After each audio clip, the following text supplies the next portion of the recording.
it's Kristen. Today is Sunday, May 17th. I can't believe we are already more than halfway through May. But I just made the video for what was new this week in Rhode Island and the national real estate market. People are getting back to work. We're so excited to have restaurants opening and shops opening here in Rhode Island. So hopefully we are starting to, in Rhode Island, we're calling it phase one. Hopefully we can keep our numbers steady and that we can move to phases 2 and 3 quickly. And everybody stays healthy, of course. That's the primary concern here. So stay tuned to listen to what's new in the real estate released market. Unemployment filings again, and thankfully they continue to decline week over week. The economy is starting to open and people are getting back to work. Here in Rhode Island, restaurants with outdoor seating and shops are opening with restrictions. Some elective surgeries are being scheduled and some medical offices are reopening. Rhode Island is certainly getting back to work. Here's a breakdown of what types of jobs were impacted, and as you can see, service and bartenders were by far the greatest impacted. But as previously mentioned, restaurants are starting to open, so hopefully some of those people are getting back to work. The two next highest sections highlighted in orange are retail and temporary services. Retail is opening, but maybe not. The temporary services, they might take a little bit of time to get on board. The next chunk in blue, doctor's offices, manufacturing, childcare, certainly all those jobs are coming back as well. I thought this slide was very interesting. So it still shows that even though the unemployment rate is significant, 85.3% of people are still employed. And out of the people that are unemployed, 90% of those employees are saying that it's only a temporary thing and they expect to be able to bring their workers back soon. I love this chart because it shows how stable the housing market is remaining, with almost 60% of homeowners owning 60% of their equity in their homes. So that means the housing market is going to remain stable even with these uncertain times. These numbers came out again this week, and as we can see, 42.1% of all homes are owned free and clear, meaning that the owners don't have any mortgage. So when I was looking at this slide, I thought, oh, that's familiar. That's something that we've showed before. So I looked back and we had this slide in April.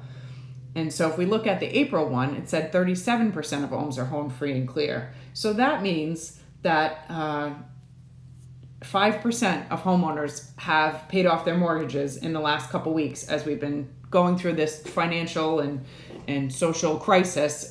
There are still people out there that are able to pay off their mortgages, which I thought was a really neat thing to see, the big difference in those two slides.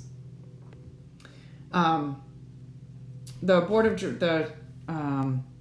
directors of the National Association of Realtors have approved a new homeownership tax credit policy.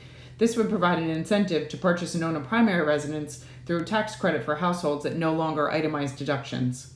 And another national assistance, Fannie Mae and Freddie Mac have stated they will offer borrowers currently in forbearance the ability to repay their missed principal and interest when their home is sold, refinanced, or at maturity.